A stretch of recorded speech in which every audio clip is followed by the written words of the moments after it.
बच्चों, आज मैं 10वीं वर्ग के लिए संस्कृत साहित्य के साथ उपस्थित हूँ।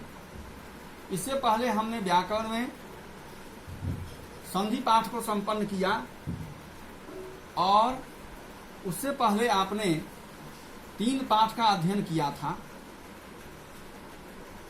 सेमुसी, इसका यह चौथा पाठ है और पाठ का शीर्षक है शिशुर लालनम। शिशुर लालनम का अर्थ होता है बच्चे का लालन, अर्थात बच्चे को किया गया प्यार, बच्चे को किया गया दुलार। संस्कृत वाङ्मय में एक प्रसिद्ध नाटक है जिसका नाम है कुंदमाला, और इस कुंदमाला नाटक के रचयिता दिंगनाग हैं। इस नाटक में भगवान राम का जो उत्तर रामचरित है, अर्थात भगवान राम श्रीलंका से लौटने के बाद जब आते हैं, अयोध्या की राजगद्दी को ग्रहण करते हैं, काफी दिनों तक सीता महारानी के रूप में प्रतिष्ठित होती हैं, लेकिन अपने ही अयोध्या नगरी के कुछ लोगों के द्वारा उंगली उठाए जाने के पश्चात भगवान राम सीता का परित्याग कर देते हैं और सीता महर्षि वाल्मीकि के आश्रम में रहने लगती है।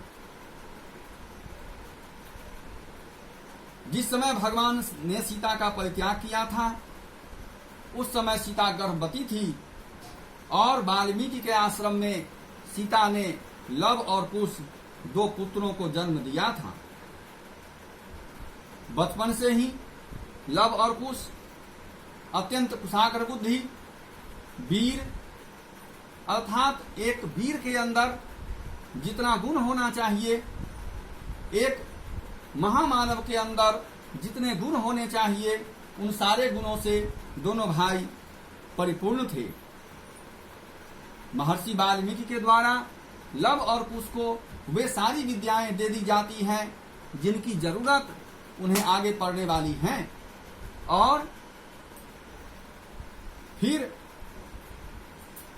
जब दोनों भाई बड़े होते हैं तो उस परिस्थिति में एक अवसर पर दोनों भाइयों को भगवान राम के दरबार में आने का मौका मिलता है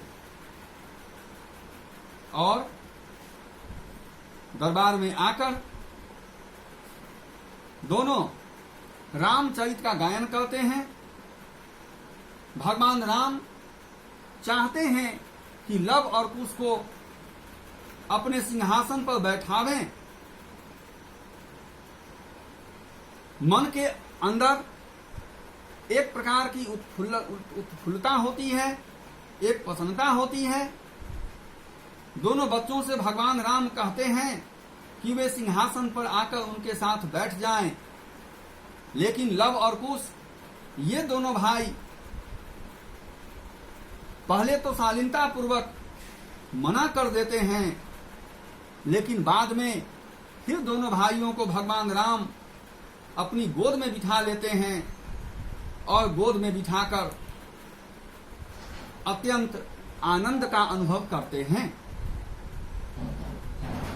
तो इस प्रकार कुंदमाला के इस पंचम अंक में बच्चों के स्नेह का अत्यंत मनोहारी वर्णन किया गया है, जिसके बारे में अधिक क्या कहा जाए। नाटक के बीच में आपको यह भी देखने को मिल सकता है कि भगवान राम जब लव और कुश से माता के बारे में पूछते हैं तो वे दोनों अपनी मां का सही नाम नहीं बता पाते और उन्हें वनवासिनी देवी कहकर पुकारते हैं, और जब पिता का नाम पूछते हैं तो लव और कुश कहते हैं कि हम लोग अपने पिता का नाम नहीं जानते, लेकिन हाँ, कभी कभी मेरी माता जो तपोवन वासिनी है वे मेरे पिताजी को निष्ठुर कहकर पुकारती है। जब हम लोग कभी बदमाशी करते हैं तो कहती हैं कि अरे निष्ठुर के पुत्रों, आखिर तुम लोग मुझे क्यों तंग कर रहे हो? सुनकर भगवान राम काफी दुख को प्राप्त होते हैं, लेकिन इस बात को आगे बढ़ाने का समय तो नहीं है।